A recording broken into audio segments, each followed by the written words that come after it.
Hey guys, this here's going to be two shortish stories about Jack, who was the problem DM in yesterday's video. This time, this is mostly about him being a player. So my last post blew up about my group's GM, Jack. So as promised, here's the continuation. Jack was in 2 games with us, during and between the Mutants and Masterminds campaign and the Dungeons & Dragons one. The first of which was a D&D game that was being ran by yours truly at the same time that the Mutants and Masterminds game was happening. The players being Violet, who was now playing a Furball cleric, and Carmen, who was playing a Warforged storm sorcerer, with Jack playing a human paladin, because of course he was. I had previously had Jack as a player in a game, in which he played a more jokey type of wizard character. I had no issues with that game, so my confusion began when he asked to play a paladin with the traditional edgy, "my family is dead" trope. Dead wife, dead son, hunting down the murderer, the works. And as inexperienced as I was, I agreed to this, not thinking that it would be an issue. I could easily incorporate a serial killer running around for Jack's character to hunt down as part of his arc. Unsurprisingly, problems arose immediately as Jack's character got into a confrontation with Carmen's. Jack elected that the only way to end this was for his character to kill Carmen's. After I, as the DM, stepped in to stop this, Jack agreed that he would let Carmen's character live, and the group reformed. Throughout the game, he instructed me on how his personal villain should act, often comparing the villain and his PC to Batman and the Joker. He even sent me a few videos as examples of how they should act. During a character confrontation, Jack decided to message Carmen in private, urging them to join him in killing the other PC, as he had been doing in the Mutants and Masterminds campaign. Carmen, not wanting to start a fight, went along and Violet's PC was killed. And a small note here, we did discuss this beforehand, and Violet agreed that they were okay if their PC died. However, it wasn't favored as they did still care about their character. After this, Jack's character spiraled even further into angst, going on about how friendship is an illusion and everyone he loves dies, despite him being the one to kill Violet's character. The game eventually came to a conclusion, and despite Jack wanting no hope for his PC, I gave him a happy ending, but in the end his participation soured that game and caused less fun for Violet and Carmen, as well as myself DMing. The second game was after this D&D game, and was a game of Little Fears that was being ran by Violet. This is a horror-based TTRPG where you play as children who can see and fight monsters that adults can't. Think Little Nightmares or similar things. Originally, Jack said that he was going to play another joke character, a little salesman kid who sold candy bars to the other ones at lunch. We all thought that this was funny, and were hopeful that his angsty character from past games was just a fluke. This unfortunately wouldn't be the case. Violet told us that there would be several plot hooks that they would leave for us, and our decisions based upon these hooks would lead to what the ultimate game would end up like.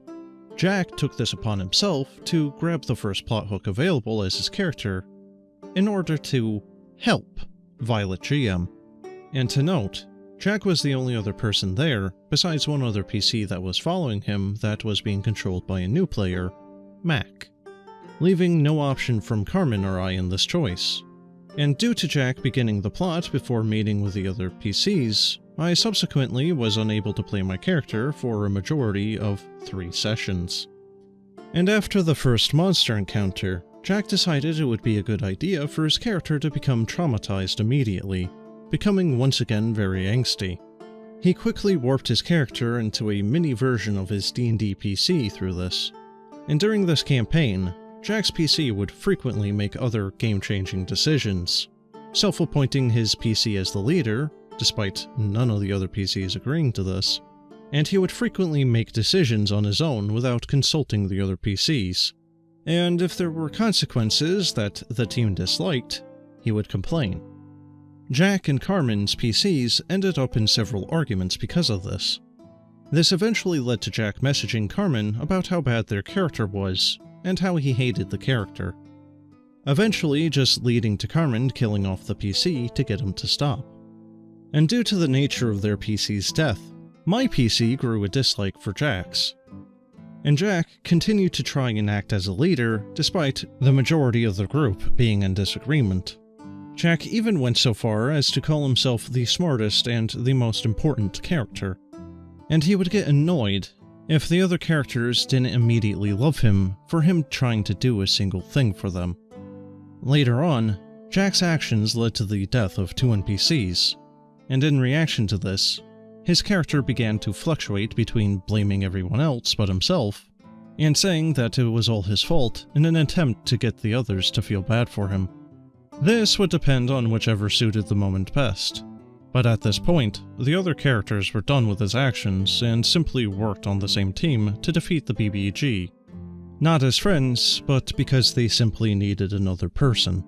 And the game eventually ended without us having formed a proper attachment to our characters, due to the constant drama from Jack.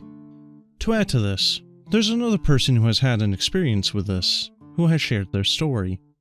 They go into this a little bit more into detail than I do, and this last bit is word of mouth, so take it with a grain of salt. I was informed by Carmen that a friend of theirs was playing in a game with Jack, where he's playing what is effectively a clone of his other 2 characters.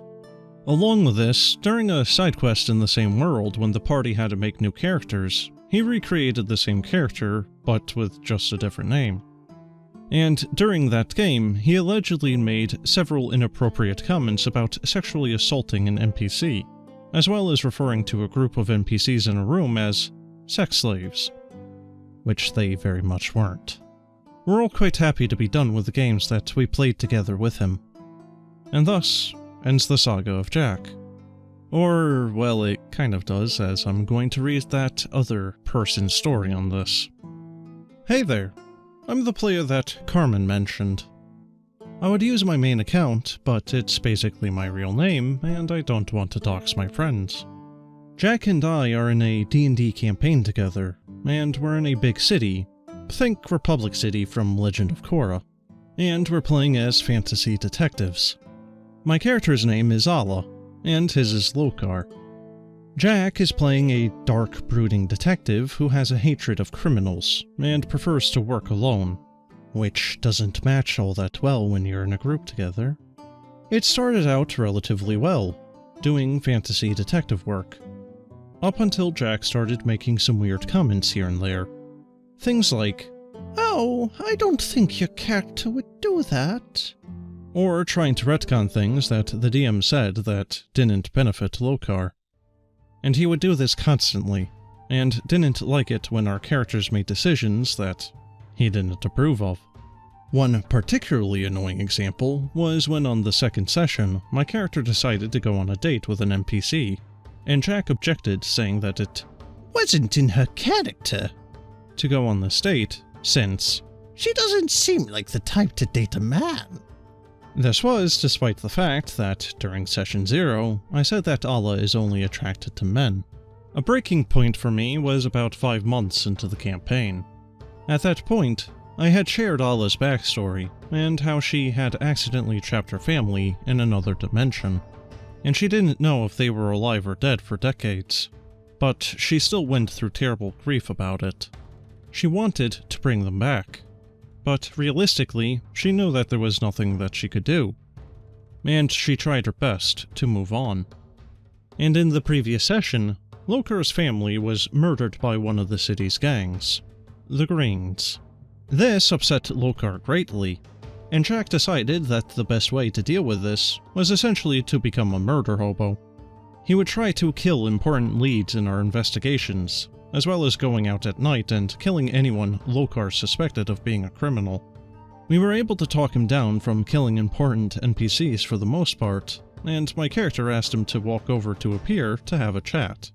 I told Lokar how Allah lost her family, and how it was devastating for her, and that she has felt the same thing that Lokar was feeling now. She said that one thing that he could do was maybe get away from the city for a little bit, and not be around constant reminders of Lokar's parents' deaths. Either that, or go to grief counseling, since that's what helped Alla.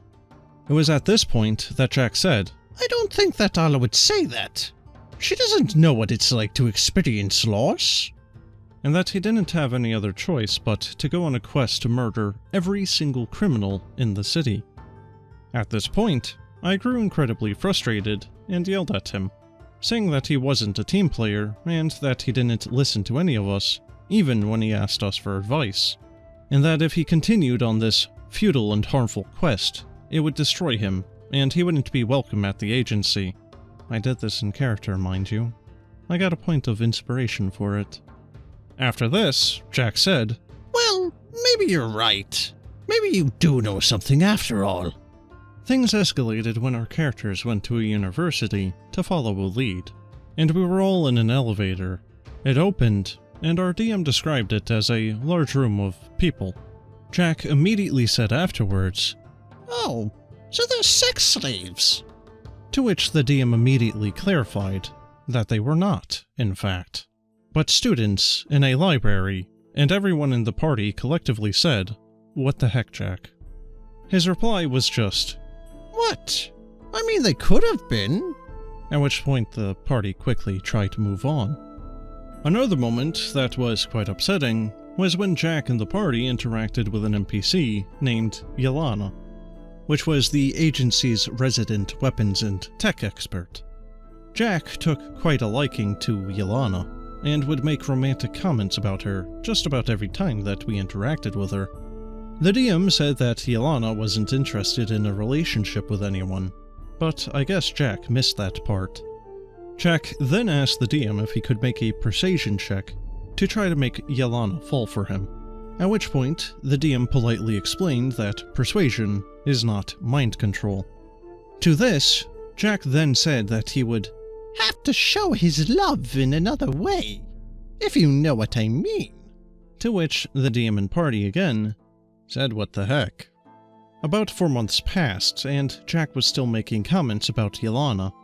Less often, I might add, thankfully. And after an interaction, Jack said, "You know, I don't think Yelana's interested in me." At which point the DM just curtly said, "Yeah, you think?" For the side arc, he essentially reskinned his character, this time being a dark and brooding artificer who had the exact same voice as Lokar. There really isn't much to say here, as the arc was only 2 sessions. But that's all I can remember for now, and I'm going to talk to the DM as I don't feel comfortable around him.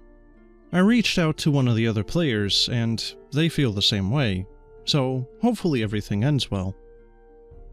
Well guys, I don't know why so many people seem to either be ignoring Jack's red flags, or are being too lenient on trying to give him extra chances to fix his behavior. All I really have to say on the whole Jack saga is don't ignore red flags, and don't give problem players what they want, because all that will do is embolden them as they got what they wanted, so you're effectively just rewarding bad behavior. Jack should have been confronted on his behavior at numerous points, and probably removed. But yeah, let me know what you guys think in the comments, and as always, have a good one.